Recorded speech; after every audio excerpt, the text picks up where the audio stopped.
नमस्कार। भाषा ज्ञान पर आधारित हमारे चैनल हिंदी जगत में एक बार फिर आपका स्वागत है। हमारा आज का वीडियो कक्षा 11वीं हिंदी कोर पाठ्य पुस्तक आरोह भाग 1 में संकलित एवं निर्मला पुतुल जी द्वारा रचित कविता आओ मिलकर बचाएं पर आधारित है। इस वीडियो में हम कविता का सार, प्रतिपाद्य, पाठ्य पुस्तक के प्रश्न एवं अन्य महत्वपूर्ण प्रश्नों पर चर्चा करेंगे। तो आइए प्रारंभ करते हैं कविता के सार एवं प्रतिपाद्य से। कविता का सार। आओ मिलकर बचाएं कविता प्रकृति प्रेम और संस्कृति प्रेम के रंग में रंगी हुई कविता है। कवयित्री झारखंड के संथाली रंग और जीवन शैली को बचाना चाहती हैं। वे चाहती हैं कि बस्तियों को शहरी अपसंस्कृति से बचाकर उनके जीवन में संथाली भूलापन, अक्खड़पन और जुझारूपन भर सकें। वे चाहती हैं कि संथाली लोग पहले की तरह धनुष बाण, कुल्हाड़ी को धारण करें। जंगल की ताजा हवा, नदियों की पवित्रता, पहाड़ी गीतों की धुन, मिट्टी की सुगंध, नाचने गाने के लिए गीत और आंगन, रोने के लिए एकांत, बच्चों के लिए मैदान, पशुओं के लिए हरी भरी घास और बूढ़ों के लिए पहाड़ों की शांति मिलती रहे। वह पूर्ववत विश्वास, आशा और सपनों के संसार के बीच जीना चाहती हैं। प्रतिपाद्य। आओ मिलकर बचाएं कविता बृहत्तर संदर्भ में समाज की उन चीजों को बचाने की बात करती है जिनका होना स्वस्थ सामाजिक प्राकृतिक परिवेश के लिए आवश्यक है। प्रकृति के विनाश और विस्थापन के कारण आदिवासी समाज आज संकट में है, जो कविता का मूल भाव है। कवयित्री के अनुसार वर्तमान में हम अपनी पारंपरिक भाषा, भावुकता, भोलेपन एवं ग्रामीण संस्कृति को भूलते जा रहे हैं। यहाँ तक कि हमारी प्राकृतिक धरोहर भी आधुनिकता का शिकार हो रही है। हमें प्राचीन संस्कारों और प्राकृतिक उपाय दोनों को बचाना है। कवयित्री कहती हैं कि निराश होने की आवश्यकता नहीं है, क्योंकि अभी भी बचाने के लिए बहुत कुछ शेष है। आइए अब बात करते हैं पाठ्य पुस्तक पर आधारित प्रश्न उत्तर की। प्रश्न 1। माटी का रंग प्रयोग करते हुए किस बात की ओर संकेत किया गया है? उत्तर। कवयित्री माटी का रंग के माध्यम से झारखंड के लोगों के जीवन की स्वाभाविक विशेषताओं को उजागर करना चाहती हैं। संथाल परगना के लोगों का जुझारूपन, अक्खड़ता, नाच गान, धनुष बाण, सरलता आदि विशेषताएं उनके लोक जीवन से जुड़ी हैं। कवयित्री चाहती हैं कि आधुनिकता के चक्कर में हम अपनी संस्कृति को उपेक्षित कर अपनी पहचान न खो बैठें। प्रश्न 2। भाषा में झारखंडीपन से क्या अभिप्राय है? उत्तर। झारखंडीपन का अभिप्राय है झारखंड की भाषा की स्वाभाविक बोली और उनका विशिष्ट उच्चारण। कवयित्री चाहती हैं कि संथाली लोग अपनी भाषा की स्वाभाविक विशेषताओं को नष्ट होने से बचाएं। प्रश्न 3। दिल के भोलेपन के साथ साथ अक्खड़पन और जुझारूपन को भी बचाने की आवश्यकता पर क्यों बल दिया गया है?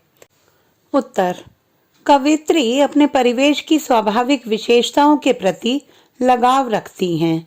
वे भोलेपन के साथ साथ अक्खड़पन और जुझारूपन को भी बनाए रखने पर बल देती हैं। उनका मानना है कि हर समय भोलापन ठीक नहीं होता। अपनी बात को मनवाने के लिए अक्खड़पन तथा कर्म करने की प्रवृत्ति भी आवश्यक है। बुरी बात को न सहकर उसके प्रति रोष प्रकट करना और उसके लिए संघर्ष करना एक गुण है। इसीलिए कवयित्री इन तीनों गुणों को बचाने की आवश्यकता पर बल देती हैं। प्रश्न 4। प्रस्तुत कविता आदिवासी समाज के किन बुराइयों की ओर संकेत करती है? उत्तर। प्रस्तुत कविता आदिवासी समाज में शहरों की देखा देखी आने वाली नग्नता, ठंडेपन, जड़ता, काम में अरुचि, बाहरी संस्कृति का अंधानुकरण, शराबखोरी, अशिक्षा, अपनी भाषा से अलगाव तथा अपने समाज की परंपराओं की उपेक्षा आदि बुराइयों की ओर संकेत करती है। आदिवासी समाज अपने स्वाभाविक जीवन को विस्मृत करता जा रहा है। प्रश्न 5। इस दौर में भी बचाने को बहुत कुछ बचा है से क्या आशय है? उत्तर। कवयित्री को अविश्वास भरे दौर में आपसी विश्वास, उम्मीदें और सपने बचाने योग्य प्रतीत होते हैं। उनके अनुसार आज के विकास के कारण भले ही मानवीय मूल्य उपेक्षित हो गए हैं, प्राकृतिक संपदा नष्ट हो रही है, फिर भी ऐसा बहुत कुछ है जिसे हम सामूहिक प्रयत्नों से बचा सकते हैं। प्रश्न 6। निम्नलिखित पंक्तियों के काव्य सौंदर्य को उद्घाटित कीजिए। क। ठंडी होती दिनचर्या में जीवन की गर्माहट। उत्तर।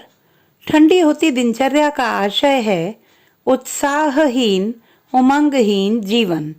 गर्माहट उमंग, उत्साह और क्रियाशीलता की प्रतीक होती है। इन प्रतीकों से अर्थ गांभीर्य उत्पन्न हुआ है, शांत रस विद्यमान है और छंद मुक्त अतुकांत अभिव्यक्ति है। शब्द प्रतीकात्मक होते हुए भी अत्यंत सरल हैं। इस पंक्ति के माध्यम से कवयित्री ने आदिवासी क्षेत्रों से विस्थापन की पीड़ा को व्यक्त किया है। ख। थोड़ा सा विश्वास, थोड़ी सी उम्मीद, थोड़े से सपने, आओ मिलकर बचाएं। उत्तर। कवयित्री के अनुसार समाज में बढ़ते अविश्वास के कारण व्यक्ति का विकास रुक सा गया है।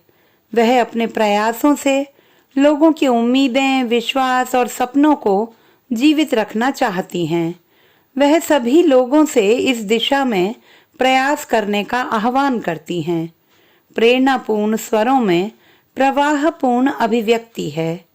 थोड़ा सा, थोड़ी सी, थोड़े से, तीनों प्रयोग एक ही अर्थ के वाहक हैं। इसी कारण लय का समावेश हुआ है। उर्दू उम्मीद, संस्कृत विश्वास और तद्भव सपने शब्दों का मिला जुला प्रयोग किया गया है। तुक, छंद और संगीत विहीन होते हुए भी कथ्य में आकर्षण है। खड़ी बोली का प्रयोग दर्शनीय है। प्रश्न 7। बस्तियों को शहर की किस आबो हवा से बचाने की आवश्यकता है? उत्तर। बस्तियों को शहर की नग्नता और जड़ता से बचाने की आवश्यकता है। कवयित्री के अनुसार नग्नता के 3 आयाम हैं: स्वभावगत नग्नता, वेशभूषा की नग्नता, पेड़ रहित प्राकृतिक परिवेश की नग्नता। इन्हें बचाने का सामूहिक प्रयास किया जा सकता है। शहरी जिंदगी में उमंग, उत्साह और अपनेपन का अभाव होता है। शहरवासी प्रायः नीरस दिनचर्या में अलगाव भरी जिंदगी जीते हैं। अब एक नजर डालते हैं परीक्षा उपयोगी अन्य महत्वपूर्ण प्रश्नोत्तर पर। प्रश्न 1। बस्तियों के नंगे होने का क्या गूढ़ आशय है? उत्तर। कवयित्री के अनुसार शहरी सभ्यता ने हमारी बस्तियों का पर्यावरणीय एवं मानवीय शोषण किया है। हम सब को मिलकर अपनी बस्तियों को शहरी जिंदगी के प्रभाव से अमर्यादित होने से बचाना है।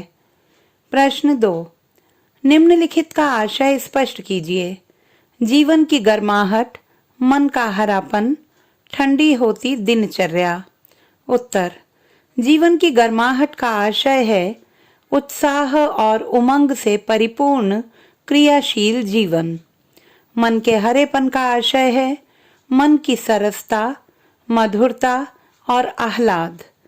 ठंडी होती दिनचर्या का आशय है उत्साहहीन, उबाऊ और उमंगहीन जीवन जीना। प्रश्न 3। भीतर की आग का सांकेतिक अर्थ बताइए। उत्तर। भीतर की आग का सांकेतिक अर्थ है मन में रहने वाला जोश, उत्साह, और असंतोष। प्रश्न 4, संथाल परगना की समस्या क्या है? उत्तर, संथाल परगना की समस्या है कि यहाँ की भौतिक संपदा का निर्ममता पूर्वक दोहन किया गया है। बाहरी जीवन के दुष्प्रभाव से संथाल की अपनी संस्कृति नष्ट होती जा रही है। प्रश्न 5, बस्ती को बचाएं डूबने से पंक्ति के माध्यम से कवयित्री क्या कहना चाहती हैं? उत्तर, बस्ती को बचाएं डूबने से के माध्यम से कवयित्री अभिव्यक्त करती हैं कि पारंपरिक रीति रिवाजों का लुप्त हो जाना और मौलिकता खोकर विस्थापन की ओर बढ़ना निश्चित ही चिंता का विषय है। आदिवासियों की संस्कृति का लुप्त होना बस्ती के डूबने के ही समान है। तो बच्चों, आशा करती हूँ कि हमारा आज का यह वीडियो आपके लिए अत्यंत उपयोगी सिद्ध होगा। इसी पाठ के बहुवैकल्पिक प्रश्नों पर आधारित हमारा आगामी वीडियो देखना न भूलें। भाषा संबंधी किसी भी समस्या के समाधान हेतु बने रहिए सुनीता भटनागर हिंदी जगत के साथ। आपका दिन शुभ हो।